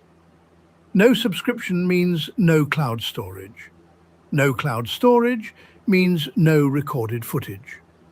Except the FBI does not simply accept that framework. The FBI contacted Google, which manufactures the Nest doorbell system. And through a technical recovery process, the specifics of which neither Google nor the FBI has publicly detailed, they were able to extract images from the device that were not part of the standard cloud storage system. This matters for two reasons. First, it demonstrates the FBI's technical depth in digital forensic recovery. The Bureau has capabilities that go beyond what local law enforcement can access, which circles back to the 4-day exclusion that Kash Patel exposed. Every day the FBI was kept from that front door was a day those recovery efforts were not happening. Second, it confirms that the footage we are analyzing is real, is verified by the FBI, and is the strongest evidence in this case. When I tell you that the right-hand behavior in that footage is worth examining, I am not talking about grainy YouTube clips. I am talking about verified FBI-recovered evidence that has been analyzed by federal agents, body language experts, former law enforcement professionals, and private investigators. And they all see the same thing. Something is wrong with that right hand. The medical reality, what an injury like this looks like. I want to bring a medical dimension to this analysis, because understanding what a hand injury actually does to a person is essential to understanding what the investigation should be looking for. Hand and wrist injuries fall into 3 categories of sprain severity. A grade 1 sprain involves mild stretching of the ligaments, minor pain, normal to slightly reduced grip strength. Typical recovery is 1 to 3 weeks. External appearance is often normal or slightly swollen. Smells like fresh produce. Delivered daily. It's an Aldi thing. So in terms of, what data we use for R365 to find savings and drive the P&L, involves partial tearing of the ligaments, significant pain with grip activities, moderate swelling, often accompanied by bruising that appears in the hours and days following injury. Recovery typically takes 3 to 8 weeks. A grade 3 sprain involves complete ligament tearing or, in more severe cases, bone fracture. Severe pain with any attempt at grip or finger flexion, significant swelling and bruising, possible deformity. Recovery for a fracture ranges from 6 to 12 weeks or longer, depending on the specific bone and severity. Now, based on what I observe in the footage, the right-hand behavior in that video is most consistent with a grade 2 or grade 3 injury. Here is why. A grade 1 sprain would still allow basic finger flexion. The fingers might ache, but they would close. you would still use your dominant hand for most tasks. The compensation I am describing, consistently defaulting to the left hand for everything, that level of compensation suggests the pain threshold for using the right hand is high enough that the person is consciously avoiding it.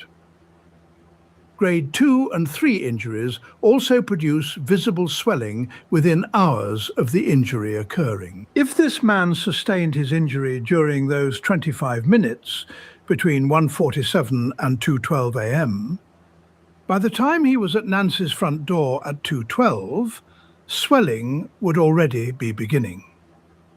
Inside that glove, his hand was likely already painful enough to limit function. And in the days following February 1st, that injury would have been at its worst in terms of swelling and bruising. Which means there is a very specific window, approximately February 1st through February 10th, the first week to 10 days, during which this man would have been seeking medical attention, or at minimum, visibly impaired in his right hand. If the FBI cross-referenced urgent care visits, emergency room visits, and walk-in clinic visits in the Tucson metropolitan area, and potentially the broader Southwest, for hand and wrist injuries treated in that window, and matched those visits against men fitting the physical description, that is a legitimate, active, investigative database query. The FBI has the authority to make those requests. Medical records privacy laws have specific law enforcement exceptions. This is not speculation. This is a standard investigative technique in cases involving physical altercations, where an attacker is often injured in the process and seeks medical care. The financial motive following the money. Now let me bring in the dimension of this case that goes beyond the footage. Because understanding the injury and the multi-person operation tells us who these people are physically. But understanding the motive tells us who sent them. And this is where the investigation gets deeply uncomfortable. Before Nancy Guthrie disappeared, internet data analysis revealed that disturbing Google searches had been made for two specific pieces of information: Nancy Guthrie's home address and Savannah Guthrie's salary. Those two searches together, made before the abduction, tell a very specific story. Someone wanted to know where Nancy lived, and someone wanted to know how much money her famous daughter makes. This was not random. Nancy Guthrie was not chosen because of an opportunity. She was not targeted because of her own wealth or prominence. She was targeted specifically because of her connection to her daughter. The ransom notes, the legitimate ones, not the fake note that led to an arrest, demanded money, with specific deadlines. The first deadline was set for 5 p.m. on February 5th. The second deadline was the following Monday. The numbers in those demands, which have not been made fully public to protect the integrity of the investigation, were calibrated to what someone believed Savannah Guthrie and her family could access or produce. This is a financial crime, specifically a targeted kidnapping for ransom, with the victim chosen for her proximity to financial resources rather than her own wealth. And that narrows the suspect pool in a very important way. Because whoever planned this, whoever hired the men who came to Nancy's door, had specific intelligence. They knew Nancy lived alone. They knew the neighborhood. They knew the address. They knew Savannah's approximate income. They knew enough about Nancy's home to reference the floodlights in a ransom note. This level of operational intelligence requires research. It requires time. It requires either digital access to personal information or a human source. Someone who knew enough about the Guthrie family's personal life to provide that level of detail to a criminal operation. Follow the money, and follow who had access to that specific information. Those two threads, pursued together, lead to whoever is at the center of this. The ransom notes, intelligence value, and what they reveal. The ransom communications in this case are significant not just for what they demanded, but for what they exposed about the people who sent them. The first note arrived at Tucson television station KOLD approximately 24 hours after the Sheriff's Department issued the missing person alert. That timing is significant. The note was not sent immediately after the abduction. It was sent after the case became public, after the media began covering it. This suggests the perpetrators were monitoring the public coverage, watching the news, tracking how much attention the case was generating before making their formal demand. A second ransom communication was sent with a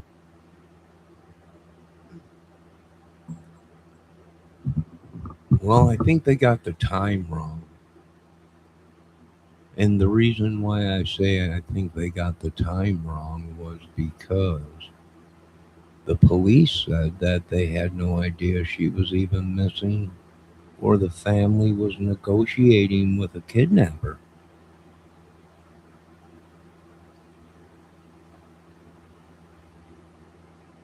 So they have the time off somewhere. Because TMZ is the one that said they got the ransom letter. Then that means that Mrs. Guthrie was missing before they're claiming. That would explain why we've seen on the video them pleading to give their mother back, or talking about her mother, or they miss her, or rest in peace, or whatever. You know, people thought maybe she passed away, or it was videos out. People couldn't figure out what was going on. They thought it was her book or something, and like clips from her book or whatever. I don't know. But the timeline ain't adding up then. I don't know if Mrs. Guthrie is 85 yet or not. I'm not sure. All right, let's keep going with this. We're almost done. Subsequent deadline. FBI Phoenix Field Office confirmed that among the ransom communications received, at least one appeared legitimate in terms of its specific knowledge of details not yet public. Specifically, the floodlight reference and the Apple Watch reference. An Apple Watch. Nancy Guthrie had an Apple Watch. This is not information that would be in any public profile of Nancy Guthrie. It is the kind of detail that comes from direct observation of the target, surveillance of the home, surveillance of Nancy herself in her daily routine, or from someone in her personal network who knew her habits. The legitimacy verification process for ransom notes involves exactly this kind of non-public detail corroboration. If the note got the Apple Watch right and got the floodlight right, then the person who wrote that note had been inside that home, or had a source who had been inside that home. And meanwhile, a separate individual sent a fake ransom note. A person who had no involvement in the abduction but attempted to exploit the case. That person was identified and arrested. The fake note created investigative noise. It required resources to verify and dismiss. Well, he's saying that person that he's talking about was arrested. Well, there was two of them that were arrested. And a third one the police wanted to question. Now, do I think she's down south? Probably not. Where would I think? Probably way up north.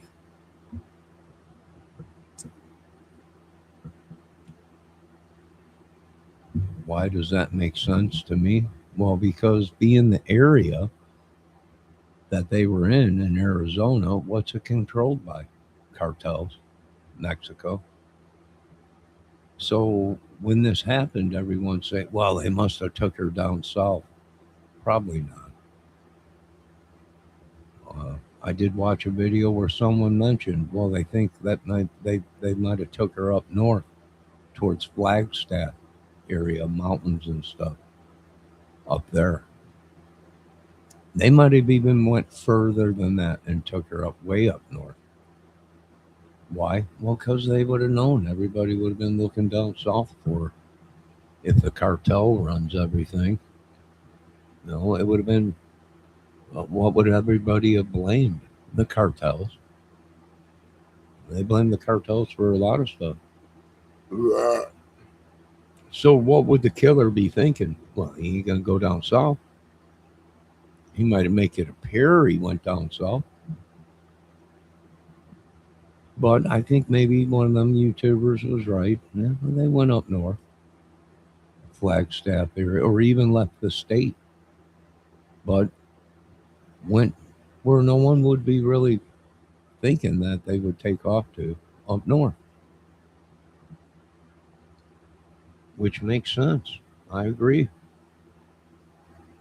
Too risky to go over the border with a body or someone that's plastered all over the TV, all over the news as missing.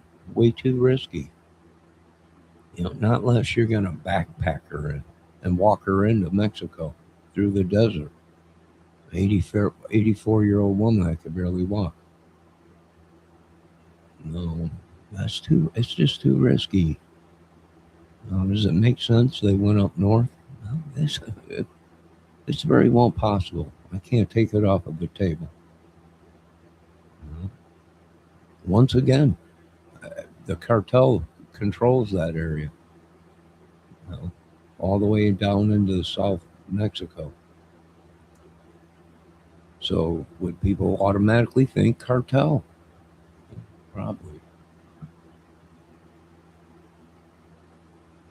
It is possible this is exactly what it appears to be, an opportunist trying to extort money from a desperate family. Or it is possible this was deliberate misdirection, designed to muddy the communications landscape and make legitimate ransom verification harder.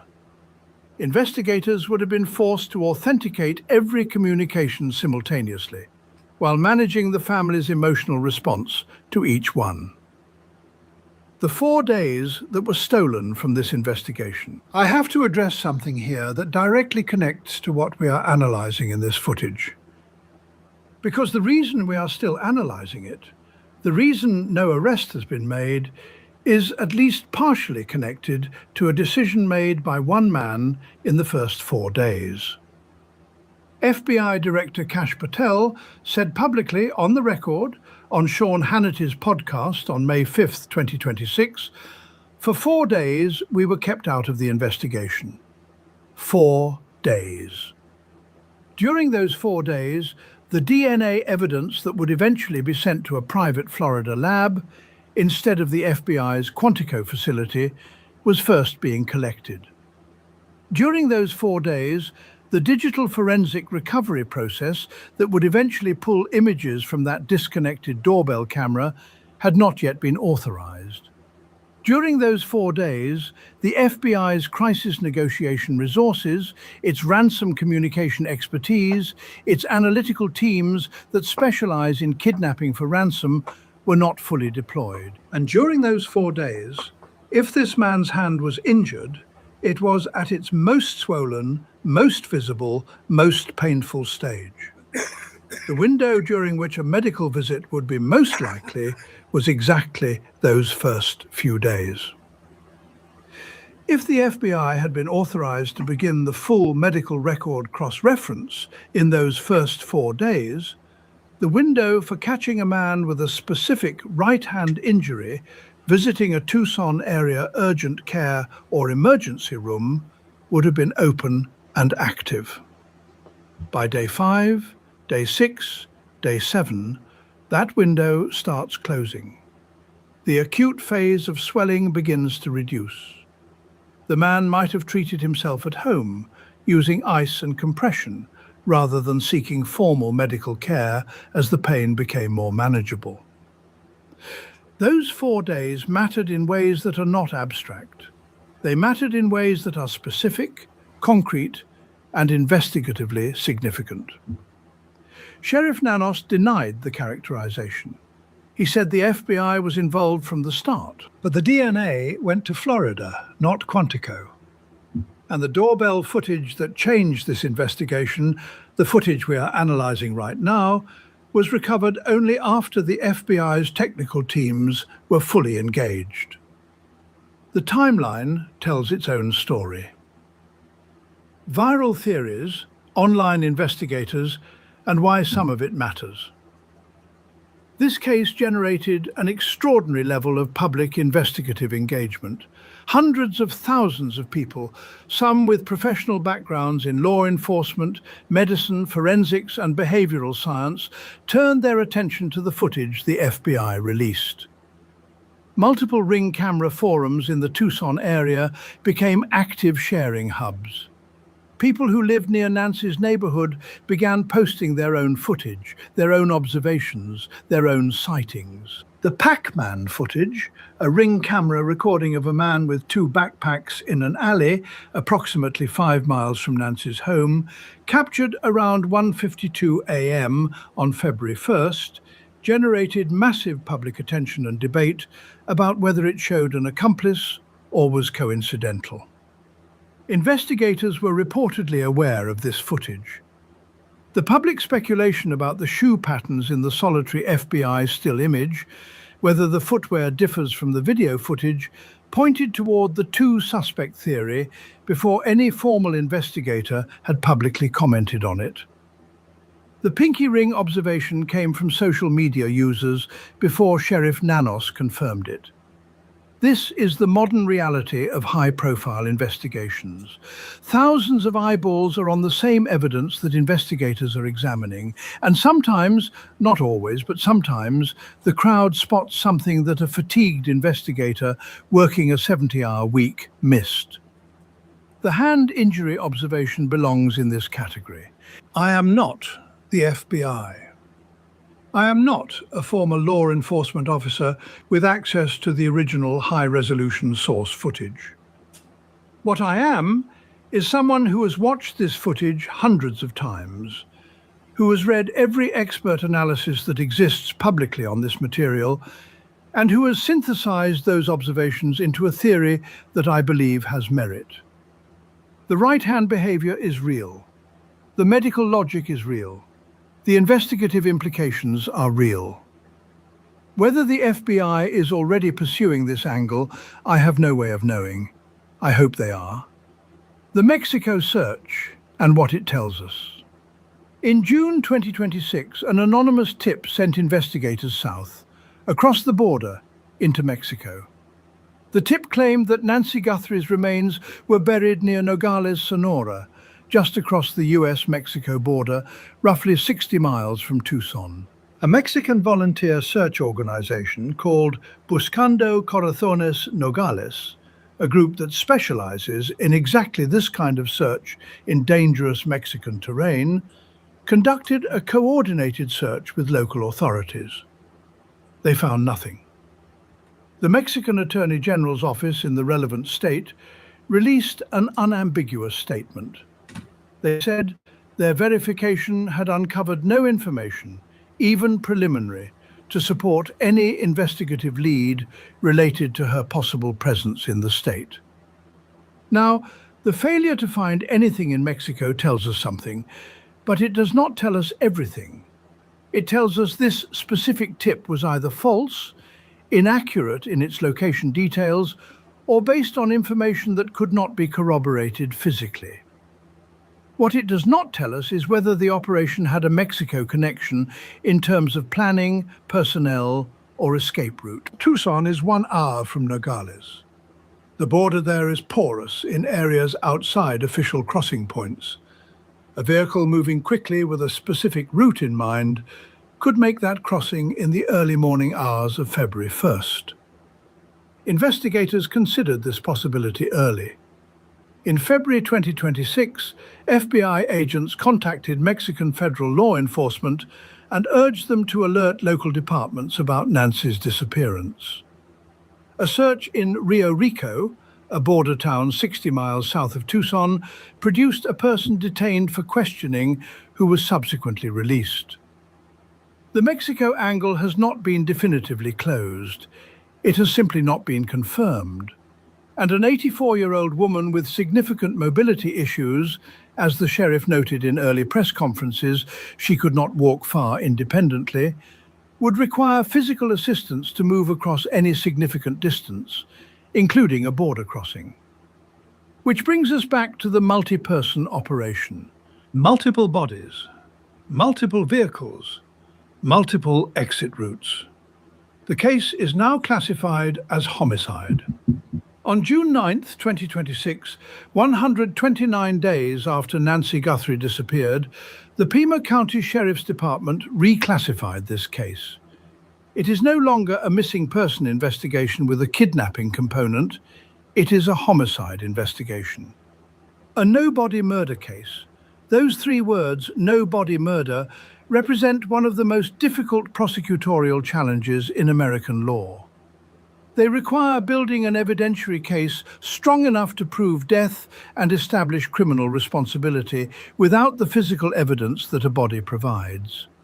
It has been done before. Dale Warner was convicted in March 2026 of the murder of his wife Dee Warner in a no-body case. But it is extraordinarily difficult. And it requires the DNA evidence that is currently being analyzed at the FBI lab to either identify a suspect or be... All right. I'm going to throw something in there. Okay. Just picture this. What if somebody did get rid of her? And then they call someone to go there and tell them, hey, there's money in the house. We need you to go there, go through the front door or whatever. There's cameras there or whatever, but there's a bunch of money. There's a bunch of jewelry and stuff, And literally, she was already gone.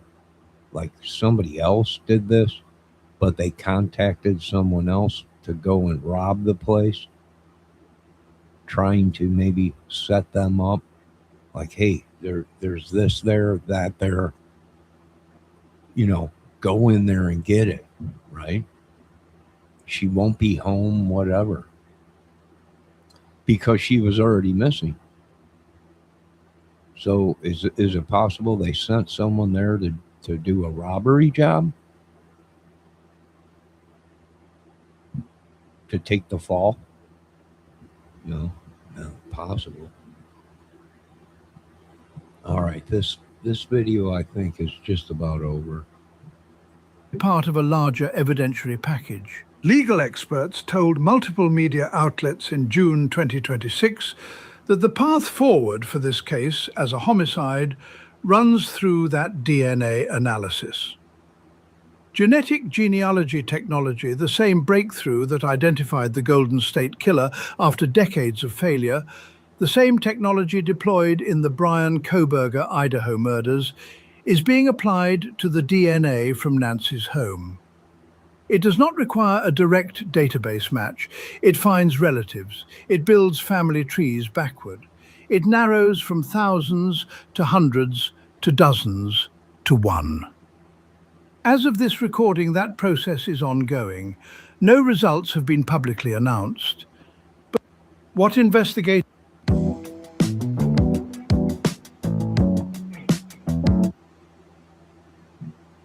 All right, there ain't too much left of that video, so we'll just end it there. All right, the Nancy Guthrie case. Was there more than one? Well, was there more than one? We don't know. I'm going to make me a cup of tea and relax.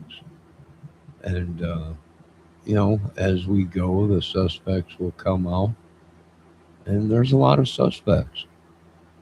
The people the people we seen being arrested on camera, questioned, whatever, released, might actually have something to do with it. I'm not 100% sure, but do I think there's even more that they might have not gotten yet? Probably. And I do agree with the one YouTuber that said they thought maybe they took her up north, right? Because everyone would be thinking, well, it's the cartel, the Mexican cartel or whatever. And what would they be doing? Well, like I said, it's very risky to transport if she was alive, and let's just say she was deceased. Very risky to take a deceased person across the border. You know, the patrol and everything, looking.